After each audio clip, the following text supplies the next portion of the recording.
JP आंदोलन को media का सपोर्ट था, अन्ना आंदोलन को उसमें आरएसएस शामिल था। नहीं जयप्रकाश आंदोलन को सपोर्ट नहीं था। सर अब बहस लंबी हो जाएगी। 3 ही आंदोलन को इस देश की मीडिया ने सपोर्ट किया, मैं पहले गिना दे रहा हूँ। आप बीजेपी से परेशान होकर निकले थे गठबंधन की वजह से, या नीतीश जी से परेशान थे? नीतीश जी से मेरी कोई परेशानी नहीं थी, मैंने उससे भी नीतीश जी के खिलाफ कुछ नहीं बोला था। जब निकले थे हमने कहा था कि आप थोड़ा धैर्य रखें, मैं धैर्य नहीं रख पाया और मैंने उनको छोड़ दिया, क्योंकि बाद में उनको भी एहसास हुआ था ऐसे लोगों को उन्होंने अलग करने का काम किया। टीवी अखबार आपके पीछे है, आप बीजेपी से लड़ पाएगा, टीवी अखबार से नहीं लड़ पाएगा। टीवी अखबार से हमको कोई मतलब नहीं। मीडिया सरेआम कैंपेन चला रही है, आपका विपक्ष मीडिया है। सोशल मीडिया भी आज जागरूक हो गई है और काफी एक्टिव हो गई है। सारी संस्थाएं चुप है, income tax, ED, CBI, supreme court. मेरे साथ बिहार के सीनियर नेता, आरजेडी के वरिष्ठ नेता, राजनीति को लगातार इन्होंने लंबे समय तक जिया भी है, देखा भी है। अब एक बार फिर से इनकी पार्टी सत्ता में आ गई है। मेरे साथ है श्याम रजक। समझने की कोशिश करेंगे कि पार्टी की पॉलिसी क्या है, क्या योजनाएं हैं। नीतीश कुमार जी अब इन लोगों के साथ आ गए हैं और क्या 2024 और 2025 तो बड़े क्रूशियल साल हैं। पूरे देश की नज़र है कि बिहार में जो ये गठबंधन है बीजेपी के खिलाफ, वो कितना चल पाएगी और इसका देश पर क्या असर पड़ेगा। सर, समय देने के लिए शुक्रिया, धन्यवाद। आप लोग का जो गठबंधन है, टीवी अखबार की माने तो ये मौका परस्ती है। मौका परस्ती इसको नहीं कहा जा सकता है, क्योंकि राष्ट्रीय जनता दल और जनता दल यू दोनों का जो उदय हुआ है एक ही जगह से उदय हुआ है।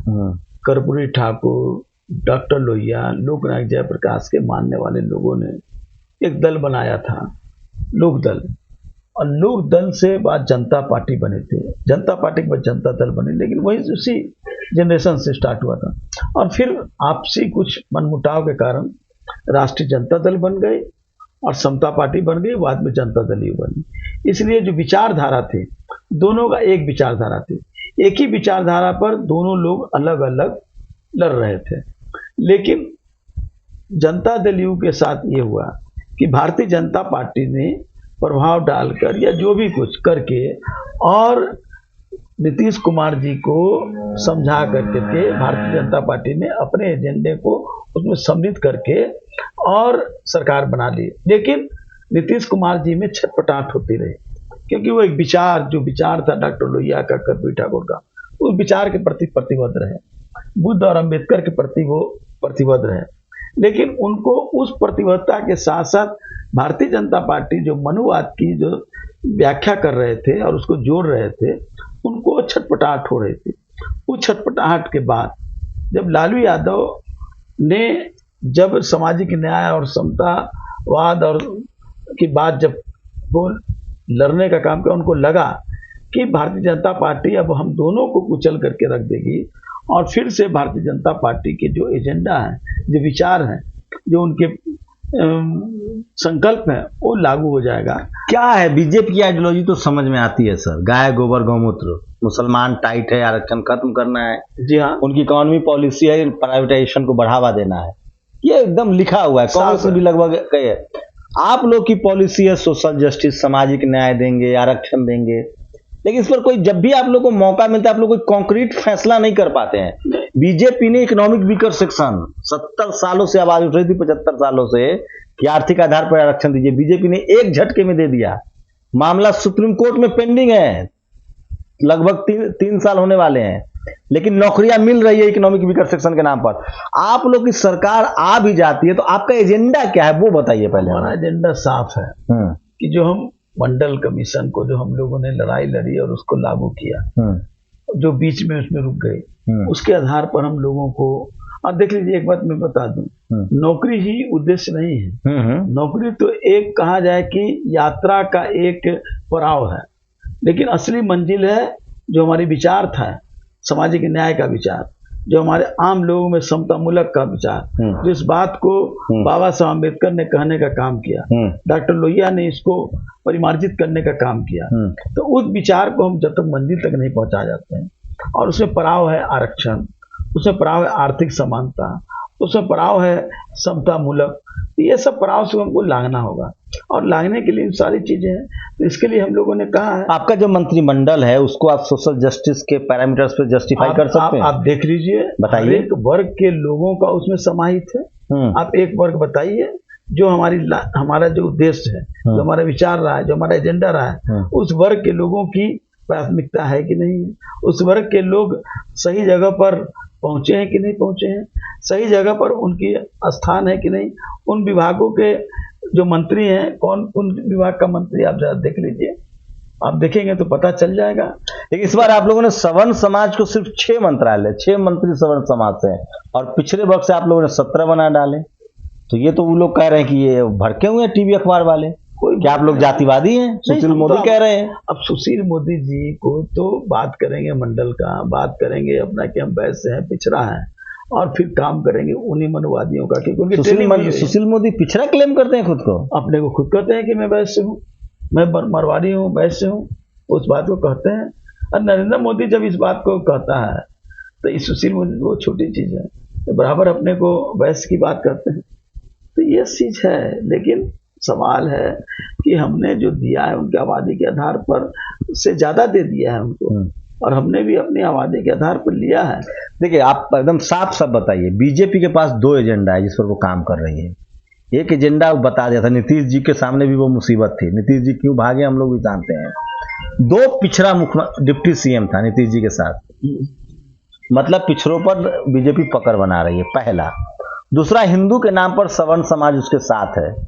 इन दोनों की काट है आपके पास? काट है, आप देख लीजिए मंत्रिमंडल का जो स्वरूप है उससे नहीं है। हम अपने मंत्रिमंडल के स्वरूप से ही हम कोई सिद्धांत को अपने सफलता नहीं प्राप्त कर सकते। हम अपने विचारों का, हम अपने एजेंडा का और अपने कार्य योजना के माध्यम से, नल जल योजना क्या है, किन लोगों के लिए है, उससे किसको फायदा होगा, हमारी गांव तक सड़क किसको फायदा होगा, घर से घर तक सड़क किसको फायदा होगा, हर घर को बिजली किसको फायदा होगा।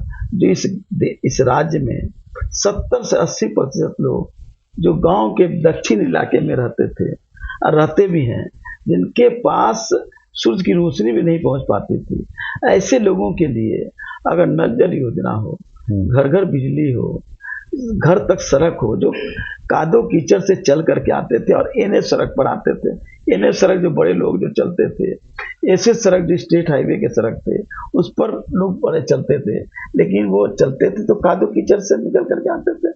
तो उनके कादो कीचड़ को खत्म करने का, ताकि, और ये रोड बनाना, उनके अंदर स्वावलंबन जगाना, उनके अंदर स्वाभिमान को जगाना, जो स्वाभिमान उनका बूझ चुका था, जो अपने आप को कुंठित हो रहे थे, उनको भी लगता है कि हम उस पक्के सड़क पर चल रहे हैं। ये कल्पना, लालू यादव के दौर की वापसी होगी। नीतीश उसी दौर के हैं, लालू, रामविलास, नीतीश, शरद यादव की एक चौकड़ी हुआ करती थी, उसमें आप भी, श्याम रजक जी थे, तमाम लोग थे। उस दौर को वापस ला पाएंगे आप लोग? लालू यादव जी का दौर और उस समय के दौर में और उसको विस्तारित करके उसको लाने का काम करेंगे। क्या था? गरीबों के जुबान देना, और हम लोगों ने जुबान देने का काम किया था। लेकिन जुबान के साथ साथ अब उनकी पेट का सवाल है। जब वो जग गए, आवाज बुलंद करने लगे, तो उनको आर्थिक समानता की बात आने लगी। हमको आर्थिक जब तक मजबूती नहीं मिलेगी, हमको पेट में अन्न नहीं मिलेगा, तो सिर्फ सामाजिक न्याय की बात कर करके हम लड़ाई को नहीं जीत सकते। आरक्षण लागू होगा, इंप्लीमेंट करेंगे आप लोग, बैकलॉग करेंगे? निश्चित रूप से करेंगे। तमिलनाडु में पेरियार के मानने वाले की सरकार, उन्होंने इकोनॉमिक वीकर सेक्शन रिजर्वेशन को लागू करने से मना कर दिया है कि हम सवर्ण समाज को आर्थिक आधार वाला आरक्षण नहीं देंगे। हमारा कहना है कि पहले है आप लोगों में गट्स? एकदम है, लेकिन पहले हम अपनी जो बैकलॉग है, बैकलॉग कौन लोगों का है, मैक्सिमम उसमें शेड्यूल ट्राइब और बैकवर्ड लोगों का है, वो बैकलॉग हम भरेंगे। ये हम उस पर हम लोग काम भी कर रहे हैं, उस हमारी सरकार काम कर रही है। उसके लिए सारे विभागों को लिख करके भेजा गया कि विलंब। आपके विपक्ष में इनकम टैक्स, ईडी और आईटी है, कहाँ लड़ पाएंगे आप लोग? अरे ईडी, सीआईडी और सीबीआई है। ED, CBI, IT, income tax जो है, ये तीनों से लड़ने की कोई जरूरत नहीं है। ये अपने आप धराशायी हो जाएंगे। जनता जग चुकी है, और जनता का जब जग जाती है तो बड़े से बड़े शख्सियत भी खत्म हो जाती है। आप याद कीजिए, पूरे इतिहास को हम नहीं जाना चाहते हैं, हम मध्यकाल की बात करते हैं। 74 मूवमेंट की आप देख लीजिए, क्या शख्सियत थी, क्या बोलबाला था। लेकिन वो धराशायी क्यों हुआ? जब जनता आगे आ गई। हम जनता में जागृत कर रहे हैं और जनता को अपने विचारों से प्रतिबद्धता के साथ उनको जागृत कर करके उनको सड़कों पर लाने का काम कर रहे हैं। वो जग जाएगा और बहुत जल्द जाएगा, जग गया है, अब वो सड़कों पर आने के लिए आतुर है। टीवी अखबार आपके पीछे है, आप बीजेपी से लड़ पाएगा, टीवी अखबार से नहीं लड़ टीवी अखबार से हमको कोई मतलब नहीं। टीवी अखबार अपने चलाते रहे, लोग टीवी को देखना भी लोग बेकार समझ जाएंगे धीरे धीरे। आप देखिएगा टीवी वाले लोग के सामने, जो हर टीवी की बात नहीं करता हूँ, जो लोग मनुवाद की व्याख्या करते हैं, मनुवाद की जो पोषण करते हैं, ऐसे लोगों को जनता अब समझ चुकी है। अब वो लोग इंजॉय करते हैं, उससे लोग कुंठित नहीं होते हैं, इंजॉय करते हैं उनके न्यूज को देख करके। इसलिए हमको उनसे कोई चिंता नहीं है। हाँ, रोड़ा है, उस रोड़ा को हम हटाने में लगे हुए हैं। देश में जिनकी सरकार है दर्जनों राज्य में, जो 10 साल अब प्रधानमंत्री की कुर्सी पर है, उनसे लड़ जाएंगे आप लोग? आप देख लीजिए, देश में जो तमाम जो समाजवादी विचारधारा के लोग जो सरकार है, उनके अंदर धीरे धीरे कुंठा जग रही थी और धीरे धीरे अपने आप को हतोत्साहित हो रहे थे। बिहार में जो एक नया प्रयोग हुआ, इस प्रयोग के बाद उनके सामने एक दृष्टि मिली, एक दिशा मिला है। और निश्चित रूप से मैं कह रहा हूँ, बहुत कम समय में आप देखेंगे कि देश में एक माहौल बनेगा, और देश में माहौल बनेगा तो सब मिल करके ऐसे जो लोग हैं। आप जो निकले थे नीतीश जी के साथ से, आप मंत्री थे, आप बीजेपी से परेशान होकर निकले थे गठबंधन की वजह से, या नीतीश जी से परेशान थे? नीतीश जी से मेरी कोई परेशानी नहीं थी। मैंने उससे भी नीतीश जी के खिलाफ कुछ नहीं बोला था। जब निकले थे हमने कहा था कि कुछ ब्यूरोक्रेट जो हैं, जो मनुवाद के स्थापित लोग हैं, उसके कारण अब कुछ नीतीश जी के साथ जो लोग थे, जो अब बाद में निकल दिए गए, खुद निकल गए, निकालना नहीं पड़ा, खुद निकल गए। तो ऐसे लोगों के कारण नीतीश जी की घेराबंदी करके वो अपने एजेंडा को लागू कराना चाहते थे, और जो उनके विचारों के प्रतिपत्ति हमारे जैसे लोग, उनको प्रताड़ना करने का काम करते थे। मैं उस प्रताड़ना को सहने की कैपेसिटी नहीं थी। हालांकि नीतीश जी ने बार बार कहते थे कि आप थोड़ा धैर्य रखें, मैं धैर्य नहीं रख पाया और मैंने उनको छोड़ दिया, क्योंकि बाद में उनको भी एहसास हुआ था ऐसे लोगों को उन्होंने अलग करने का काम किया। कह रहे कि श्याम रजक की अब आगे क्या भूमिका होगी? श्याम रजक की भूमिका होगी, आप लोग सत्ताधारी दल हैं। सत्ता एक माध्यम है, मैं बता दूं, सत्ता मंजिल नहीं है, सत्ता माध्यम है। सत्ता के माध्यम से आप अपने एजेंडे को आगे कर सकते हैं, अपने विचारों को और प्रचारित करके कि लोगों तक लागे का नाम कर सकते हैं। सत्ता अगर हम मंजिल मान लेंगे तो कुछ भी हम नहीं कर सकते। 2 साल से आप तेजस्वी यादव के साथ काम कर रहे हैं, आप हर प्रेस कॉन्फ्रेंस में, उनकी रैली में ठीक उनके राइट साइड या लेफ्ट साइड दिखते हैं। आप संतुष्ट हैं? उम्मीद दिख रही है, लड़ पाएंगे वो? लड़ने की कैपेसिटी है उनको, लड़ने की चाहत भी है। कुछ और सुधार करने की जरूरत है, सुधार कर रहे हैं, वो चीजों को समझ रहे हैं, लेकिन बहुत सी चीजों को समझ करके भी उसको थोड़ा इग्नोर कर रहे हैं।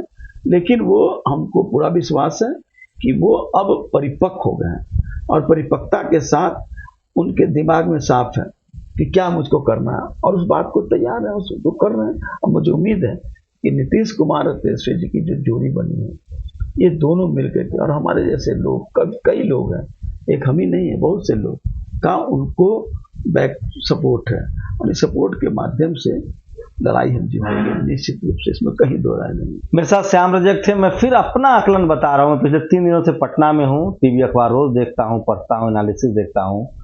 बिहार के लोगों से जो मैं बात कर रहा हूँ, लोग खुश हैं, लेकिन आरजेडी और नीतीश कुमार का जो विपक्ष जो है वो बीजेपी नहीं है। जनता उनके साथ है, विपक्ष में ताकत नहीं है, लड़ना इनको टीवी और अखबार से है, जिससे जीतना बहुत मुश्किल काम है। देखते हैं ये जीत पाते हैं या नहीं। कुछ कहना चाह रहे हैं? मुश्किल नहीं है, मैं कह रहा हूं कि लंबी लड़ाई है, मुश्किल नहीं है। हम जब ये कुछ नहीं है, ये मीडिया की जो बात आप कर रहे हैं, ये सर मनमोहन सिंह हार गए थे मीडिया से। मनमोहन सिंह हार सकते हैं, जेपी नहीं हारे थे, जेपी नहीं हारे थे, आप जान लीजिए। नहीं, जेपी आंदोलन को मीडिया का सपोर्ट था, अन्ना आंदोलन को तो इसमें आरएसएस शामिल था। नहीं, जयप्रकाश जेपी आंदोलन को सपोर्ट नहीं था। सर अब बहुत लंबी हो जाएगी। 3 ही आंदोलन को इस देश की मीडिया ने सपोर्ट किया, मैं पहले गिना दे रहा हूं। तीन आंदोलन को हम लोग इस देश, सुन तो लीजिए सर, मैं उसके बाद आप मुझे कहिएगा, तीन आंदोलन को मीडिया ने सपोर्ट किया और तीनों आंदोलन सफल रहा है, जिसमें से एक फ्लॉप भी हुआ है। इंदिरा गांधी के खिलाफ इमरजेंसी में आंदोलन, उसमें आरएसएस शामिल था, मीडिया उसके खिलाफ थी, इंदिरा के खिलाफ थी।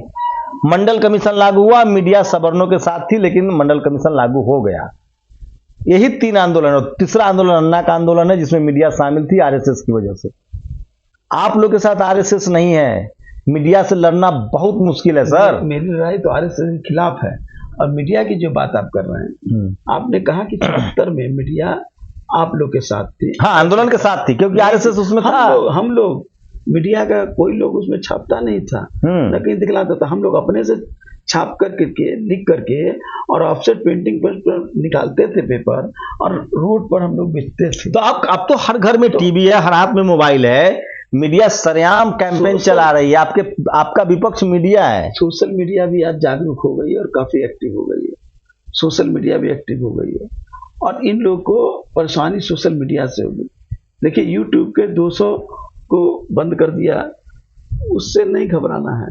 हम लोग घबराने वाले लोग नहीं हैं, हम लोग एंजॉय करने वाले लोग हैं समस्याओं से। जितनी ज्यादा परेशान करेंगे, उतना ज्यादा निखर कर करके हम आगे निकलेंगे। कहा गया है ना कि सोना को जितना रगड़िए उतना ज्यादा चमकेगा। तो ऐसे वक्त में जब हम जैसे पत्रकार भी दहशत में हैं, सारी संस्थाएं चुप है, income tax, ED, CBI, supreme court, 4 जज सामने आए थे। मैं नहीं कह रहा हूं, कंटेम्प्ट ऑफ कोर्ट कर सकते हैं। 4 जज सामने आए थे, उन्होंने कहा था डेमोक्रेसी खतरे में। चुनाव आयोग, इनकम टैक्स, ईडी, सीएजी अपनी विश्वसनीयता के अंतिम पड़ाव पर है, और जिस दौर में टीवी अखबार ने अपनी विश्वसनीयता खो दी है, उस दौर में आरजेडी और जेडीयू ने गठबंधन तो किया है। उम्मीदें बहुत हैं लोगों से, लेकिन देखना है 2022 और 2024 और 2025 की लड़ाई है सामने। देखना है कि परसेप्शन की लड़ाई में मीडिया से ये कैसे जीत पाते हैं। हम लोग लगातार बातचीत करते रहेंगे, आपको अपडेट देते रहेंगे।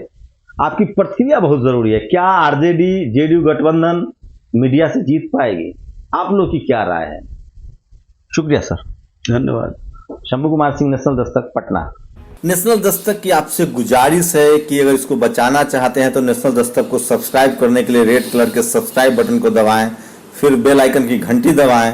नेशनल दस्तक को बचाने के लिए बहुत जरूरी है कि हर खबर को शेयर करें, लाइक करें, कमेंट जरूर करें।